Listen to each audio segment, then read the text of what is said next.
que é uma tatuagem para você? A tatuagem, além de ser um símbolo cultural e artístico, também carrega muita proteção jurídica, além de servir como disputas sociais e ideológicas. No vídeo de hoje, vamos contar um pouquinho da história da tatuagem e sua evolução através dos séculos. Além disso, por que a tatuagem se conecta com a propriedade intelectual? E também sobre um discurso falido sobre as tatuagens de borboletas em mulheres. Oi, meu nome é Nicole Pimentel, sou advogada especialista na área de propriedade intelectual e hoje nós vamos falar um pouquinho sobre as tatuagens. E aí, vamos falar de PI?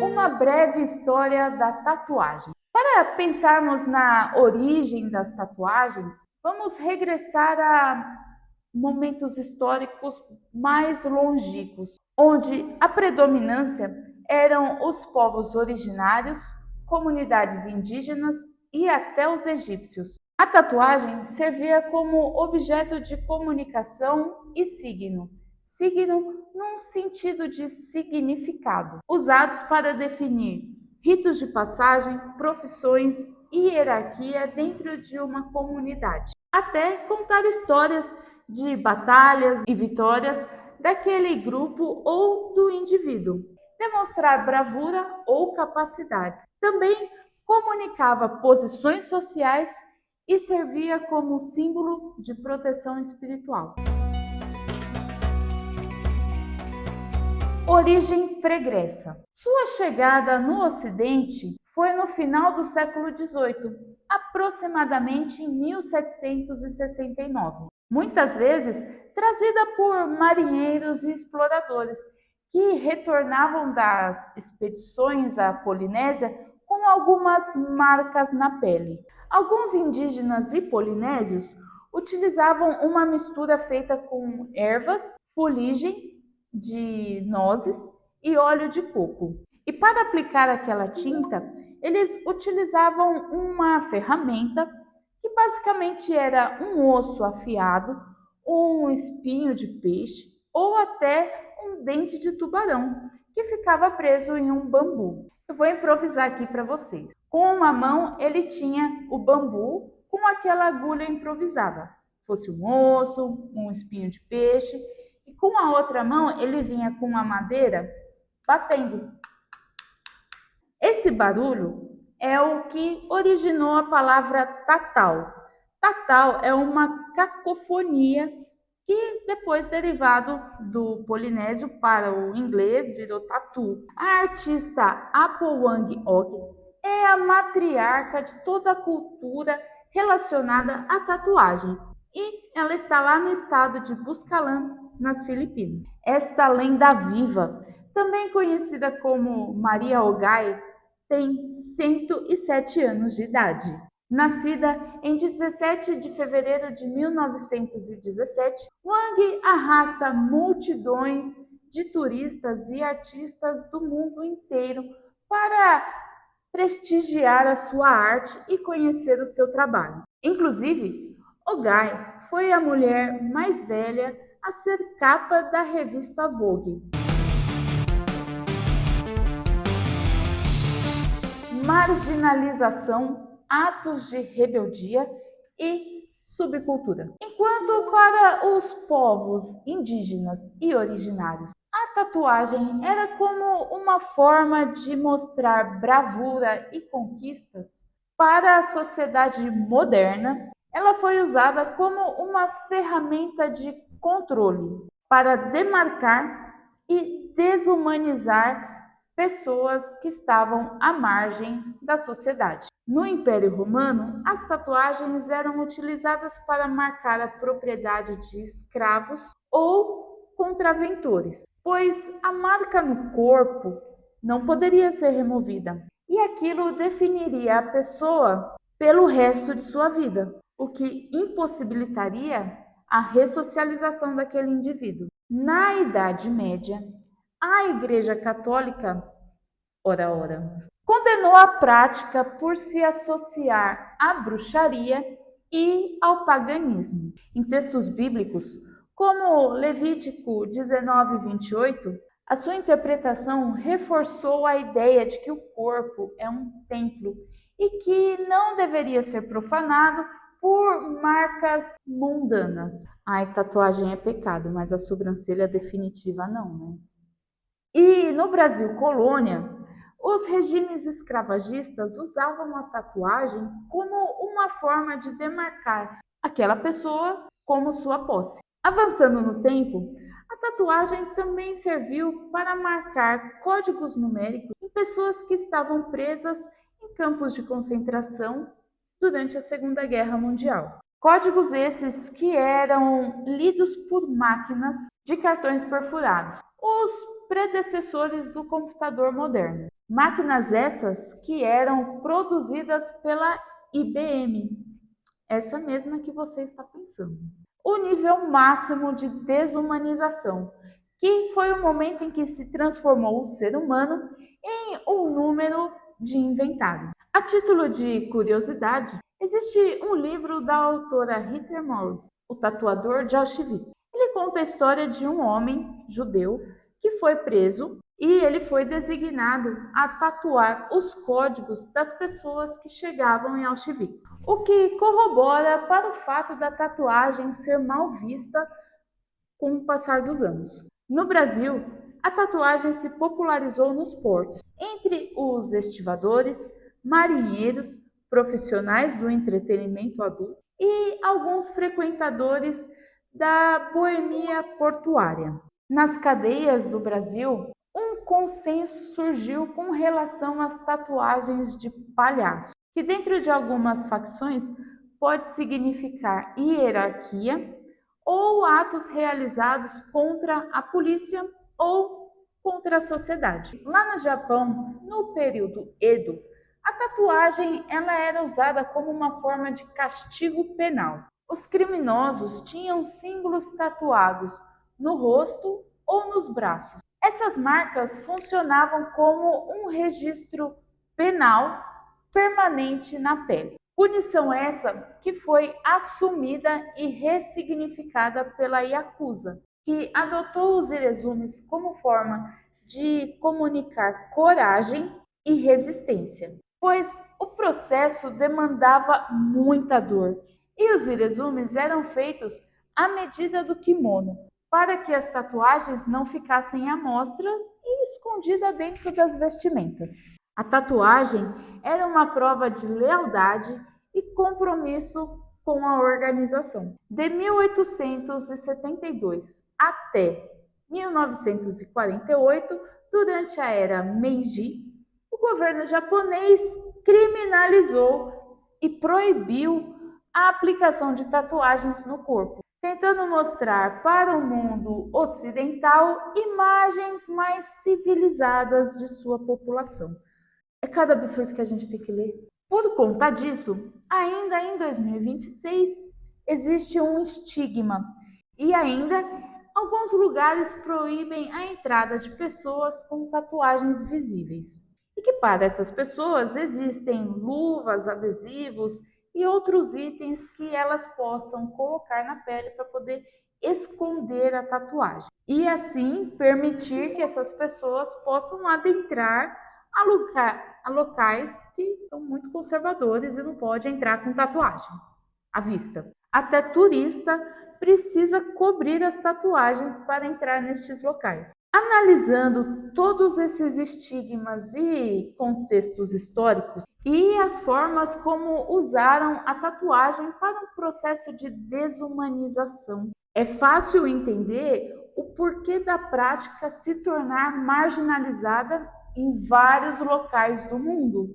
e entender os estigmas relacionados à prática, a virada contemporânea e a popularização da tatuagem. O marco inicial da tatuagem no Brasil foi em 1959, com o dinamarquês Knud Harald, conhecido como Lucky Tattoo. Ele abriu o primeiro estúdio de tatuagem em Santos, no estado de São Paulo, o que gradualmente foi tirando o amadorismo dessa prática e trazendo mais olhos para o ramo no Brasil. Nos períodos de 1960 a 1970, a tatuagem se difundiu no mundo, muito impulsionada por movimentos hippies e de contracultura. Deixa o like. Os desenhos na pele eram vistos como um símbolo de rebeldia e do corpo livre. Mas a verdadeira explosão da popularidade da tatuagem aconteceu por volta de 1990. Nesse período, alguns ícones da música, dos esportes e outras celebridades começaram a exibir as suas tatuagens publicamente, o que foi responsável por remover grande parte daquele estigma negativo sobre a arte. Após os anos 2000, a tatuagem transicionou de uma marca marginal para uma ferramenta de estética identitária, que comunica e mostra uma performance artística e social daquele indivíduo. O investimento em tecnologias, tintas, materiais e maquinários profissionais e também o surgimento de reality shows sobre o tema e a profissionalização extrema transformaram o tatuador em um artista conceituado, tornando a tatuagem um acessório de moda e uma forma de comunicação social, controle individual e posicionamento político sobre a própria anatomia.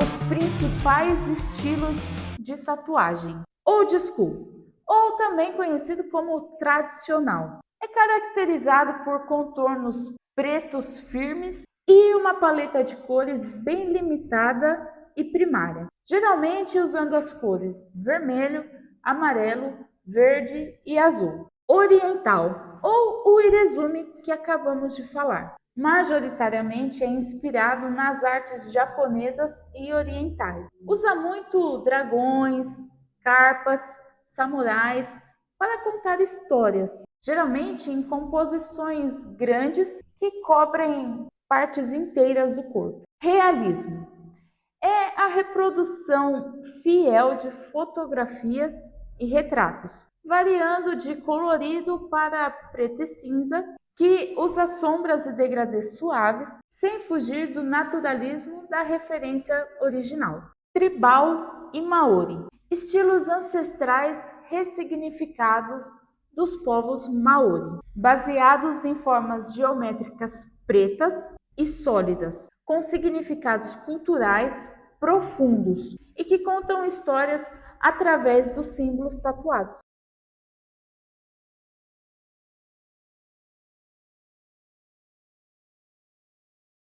As patentes e a evolução da máquina de tatuar. Você sabia que a forma base de como funciona uma máquina de tatuagem não foi necessariamente criada para tatuar? Em 1876, Thomas Edison patenteou a caneta elétrica, que é um dispositivo rotativo feito para perfurar o papel para criar moldes de cópia. Alguns anos depois, em 1891, o tatuador Samuel O'Reilly adaptou o projeto de Edison e adicionou um sistema de tubos e um reservatório de tinta. Ele patenteou a sua invenção naquele mesmo ano. Assim, revolucionou a velocidade e a consistência da pigmentação da tinta na pele, em comparação aos métodos manuais. No início do século XX, o modelo de máquina já havia evoluído para as bobinas, que é similar a uma campainha elétrica. Esse era o aparato de tatuar de Charles Wagner, que foi patenteado em 1904, um dispositivo mais robusto e não muito prático. Alfred South, por volta de 1899, patenteou o primeiro setup com duas bobinas, ou twin coil, que é a base da maioria das máquinas de bobina até hoje. Percy Waters incluiu uma segunda bobina no sistema e reduziu o tamanho, fixou um chassi e mudou parte da funcionalidade do aparato de Charles e patenteou o seu modelo de utilidade em 1929, sendo esse o modelo de montagem usado até hoje, quase 100 anos depois do seu desenvolvimento. Se você quiser, pode pausar o vídeo para ver como funciona esse modelo.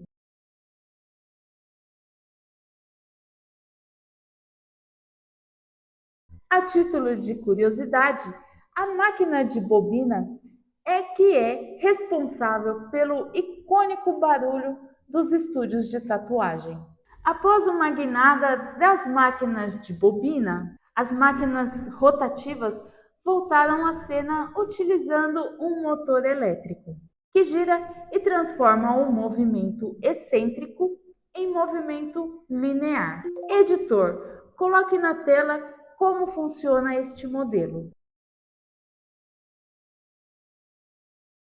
Em 2014, a empresa MT Dermy Cheyenne Machine criou e patenteou a Cheyenne Hawk Pen, fazendo com que a indústria chegasse ao ápice da portabilidade e ergonomia. E revolucionou o mercado com a inclusão de cartuchos com uma membrana de segurança, para evitar que fluidos corporais acessem a máquina, infectando assim o maquinário e podendo gerar uma contaminação cruzada.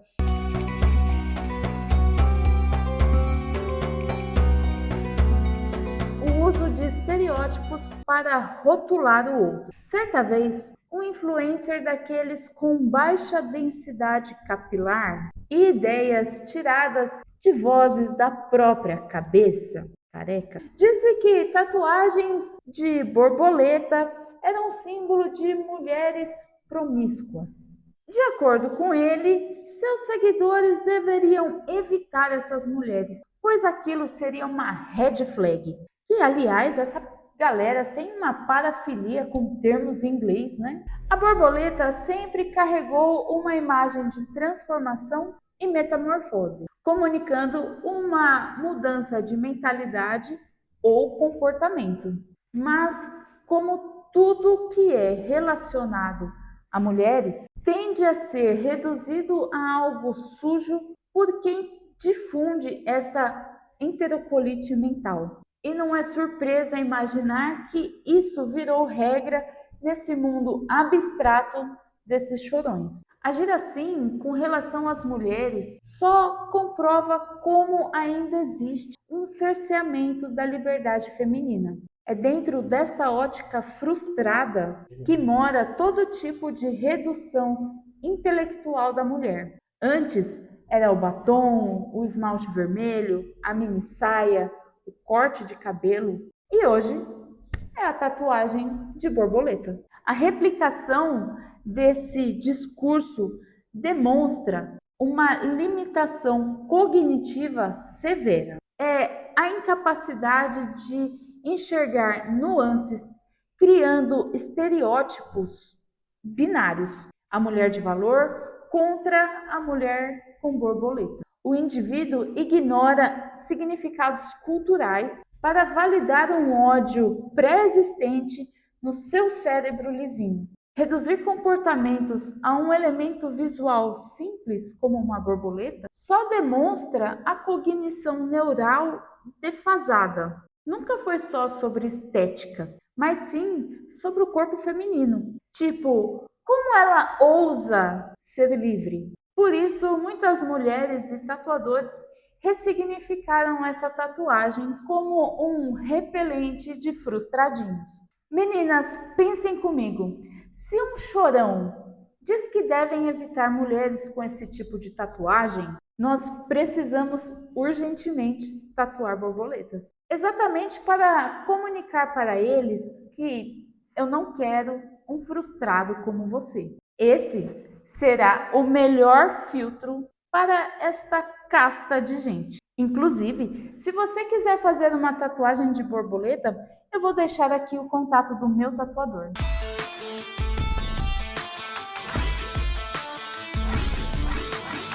Para além do estereótipo, a tatuagem é uma manifestação estética e expressa em um suporte vivo. Nos tornamos a tela viva de uma expressão que transita entre a pintura neoclássica e a memória eterna de um nome que a saudade gravou. Desde uma homenagem até um rito de passagem, a tatuagem registra memórias de forma definitiva. Funde tecnologia com técnicas milenares para registrar o que o tempo não apaga. Como ferramenta de comunicação não verbal, que fala antes de qualquer pré-julgamento ou conceito, demarca ideologias, discute ideias, vitórias ou paixões. É a forma mais intrínseca de representar a liberdade de expressão e a autonomia sobre o próprio corpo na sua forma mais ampla. É exercitar a soberania na pele e garantia de que o seu corpo é território privado no mais pétreo exercício jurídico. E aí, sentiram saudades? Para este ano, estamos com uma agenda cheia de coisas legais. Vamos falar de Fallout, Copa do Mundo, eleições e muitos outros assuntos que estão relacionados aqui ao nosso dia a dia e à propriedade intelectual. Mas não deixe de seguir o canal para você não perder nada que está por vir por aí. Um beijo e juízo, viu?